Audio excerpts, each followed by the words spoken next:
dalam lingkaran waktu aksara satu.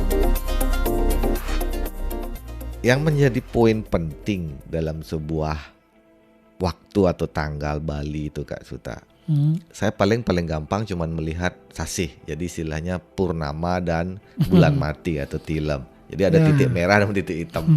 Tapi di balik dari itu banyak sekali caranya bagaimana yang paling simpel, tulisan yang dimanakah yang paling dilihat. Jadi seumpama contoh tadi Kak Suta sempat nyebutkan yang paling poin adalah Saptawara, Pancawara dan Uku. Ya. Nah, ada nih satu yang paling banyak orang mau ingin mengetahui, apakah mungkin karena pendewasaan ini yang paling banyak orang ingin melakukan secara cepat-cepat, yaitu dewasa pernikahan Kak Suta. Ya, Apa poinnya? Kalau secara umum kembali saya bilang, jadi tadi ada pertanyaan kenapa kalender Bali tulisannya banyak. Tapi kalau bagi beberapa orang yang mengerti dan memanfaatkan kalender sendiri, mereka akan merasa bahwa ini masih kurang gitu loh. Masih kurang. Ini masih banyak kurangnya misalnya. Tapi kalau dari kata lengkap ini sudah sangat lengkap. Cukup ya. Ya cukup lengkap. Kenapa saya bilang cukup lengkap? Bahkan tentang ramalan cuaca pun ada di dalam. Oh iya, betul. Ya, secara mendetail pun ada, misalnya contohnya di sini ya. Kita lihat bulan Juli ya. Nah, coba lihat. Bulan Juli ini ada dituliskan di dalam kalender ini minggu ke-28. Dalam minggu ke-20. Saya potong dulu. Ini terlepas dari siapa penerbitnya. Itu ya, pakem ya. Terlepas dari semua penerbit yang ada di Bali ya. Ini ada minggu ke-27 mulainya ya. Ya. Jadi tanggal 1 Juli itu mulai minggu ke-27 di tahun 2021. Ya. Kemudian di sana ada dituliskan ukunya Uye. Kemudian keterangan secara meteorologi atau ramalan cuacanya ya. Dalam minggu ini akan lanus. Lanus itu artinya tidak ada hujan, terang artinya. Oke, stop. Nah, tulisan-tulisan itu ada di sebelah mananya Kak Suta. Jadi kalau pakem loh, kalender itu pakem. Jadi bentuknya itu selalu begitu. Ya, jadi kita kalau mulai membaca di sana sudah awalnya dalam satu kolom garis dari hari Minggu mulai dari Minggu sampai mulai Sabtu dengan di bawah. Sabtu di kolom paling atas itu ada keterangan bahwa tentang minggu keberapa sekarang dalam tahun ini. Ya, dalam tahun ini ya, bukan dalam bulan ini. Dalam tahun Wariga kah atau? Bukan, dalam tahun Masehinya ya. Karena minggu itu sudah hitungan Masehi. Bukan hitungan Wariga saja gitu ya. Jadi tahunnya adalah minggunya adalah minggu ke-27 awal bulan. Nah, mungkin sebelumnya minggu ke-27 itu adalah di bulan sebelumnya. Jadi karena ini bulan tanggal 1-nya adalah hari Kamis, maka sudah Rebo, Selasa, Senin, Minggu itu adalah pada bulan sebelumnya. Jadi minggu 27 itu ada sebelumnya, ada juga di bulan ini. Nah, di sana dituliskan ada keterangan ukunya Uye, kemudian keterangan mengenai cuaca juga terang saja. Nah, itu satu contohnya apa tulisannya itu lah? Di sana ada keterangan lanus. Nanti ada 3 jenis, ya, ada lanus. Ada gede basah gede, ada eheb. Jadi begitu. Berarti lanus itu adalah cerah. Kalau eheb itu artinya berawan. Basah gede itu artinya hujan lebat. Karena basah ada basah gede, ada basah cenik. Basah cenik itu gerimis ya. Jadi ada di sana keterangan yang kadang kita lihat di media televisi mengenai ramalan cuaca. Jadi di dalam kalender ini sampai sedetail itu sudah diberikan, walaupun gambarannya secara umum ya. Ya, jadi prediksi lah. Ya, prediksinya. prediksinya ini setahun ya, orang bikin kalender tuh setiap tahun. Jadi kapan mau akan ada gerimis, kapan terang, kapan berawan saja. Jadi orang-orang yang menentukan hari baik untuk kegiatan, misalnya seperti apa yang Pak Mangku tadi katakan akan menikah, oh ini boleh, ini lanus. Kenapa? Karena tidak akan ada hujan. Jadi bukan ada unsur klinikisasinya ya. Jadi mereka melihat dari kenapa bisa menentukan itu, karena di sana ada dalam perhitungannya ditulis bahwa arah daripada pergerakan kalau dibilang nagenaut ya, di mana ekornya, di mana kepalanya, apakah pengaruhnya menimbulkan cerah apa berawan, apa hujan dan lain sebagainya. Nah, apakah perhitungan ini berlakunya hanya seputaran Pulau Bali atau bisa berlaku untuk Indonesia? Kalau kita luaskan wilayahnya adalah Indonesia Tengah. Indonesia Tengah. Saya juga kurang tahu pasti kenapa. Dan hitungan Bali juga kadang-kadang Bali, apakah Bali Timur? Ya. Jadi ada begitu. Kemudian ada lagi keterangan. Itu dari tulisan yang ada di kolom paling atas menunjukkan ramalan cuaca. Ya. Nah ada lagi Kak Suta yang saya baca tuh di kolom paling atas ada apa nih yang kata Kak Suta ada rangda 3, semut sedulur. Nah, di dalam perhitungan Bali artinya begini, secara umum kalau kita bilang ada uku rangda 3 ya, uku rangda 3 ini akan terjadi pada uku-uku tertentu. Nah ya, karena sempat Kak Suta juga nyebutkan cara menghitung atau mengetahui jatuhnya rangda 3. Maksudnya hari itu rangda 3 dengan perhitungan perhitungan wuku yang ditaruh di arah. Dihitung di arah ya. Ya, mata angin, arah mata Jadi angin. untuk menggampangkan kita mengingat yang mana uku rangda 3 adalah kita menghitungnya dari barat. Dari barat, setiap arah mata angin tuh kita hitung mulai Sinta. Pokoknya mulai 9 arah mata angin. 9 ya, 1, 2, 3, 4, 5, 6, 7, 8 ya, 8 arah mata angin. Ketika dia jatuh dari di selatan dan barat daya, maka itu ukunya rangda 3.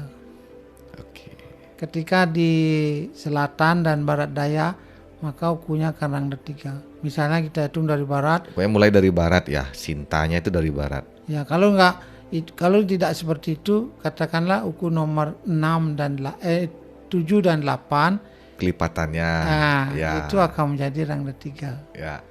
Ya, misalnya Sinta landap kir kelantir tolu umrak wariga dan warigadian. Nah, itu pasti sudah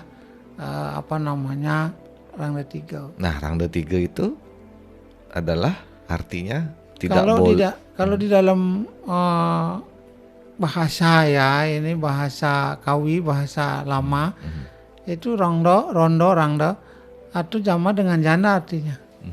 Ya, jadi kalau misalnya rangda 3 itu artinya janda 3 kali.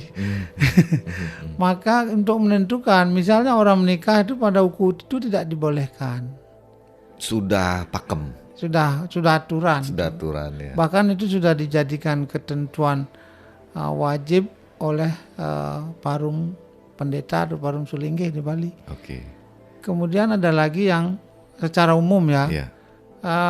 Itu ada was nganten.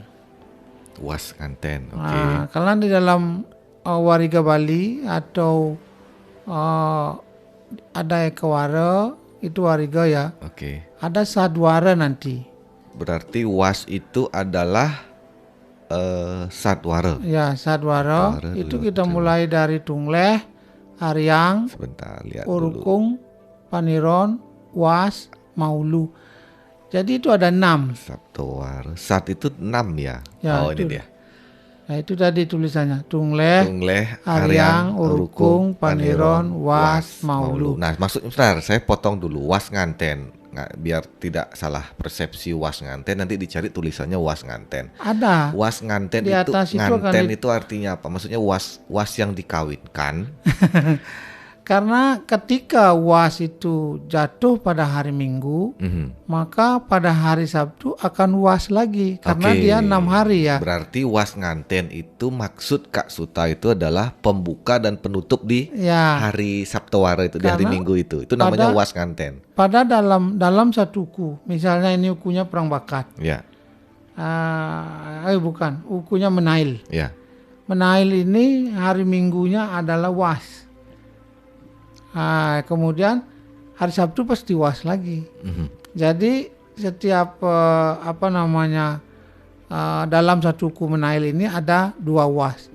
Ketika ada 2 UAS dalam satu uku, itu disebutkan bahwa UAS itu nganten atau UAS itu menikah. Berarti ya berbarengan lah istilahnya ya. Itu namanya, maksud Kak Suta itu UASnya nganten. Ya, gitu. Jadi manusia tidak boleh menikah. Tapi kalau UAS itu ada di hari Rabu, tidak mungkin ada 2. Itu bukan UAS nganten artinya. Bukan. Tidak mungkin ada 2 dalam satu minggu itu. Tidak mungkin ada 2. Ketika UAS itu ada 2 dalam satu minggu itu ya. Atau dalam satu minggu, maka tidak boleh ada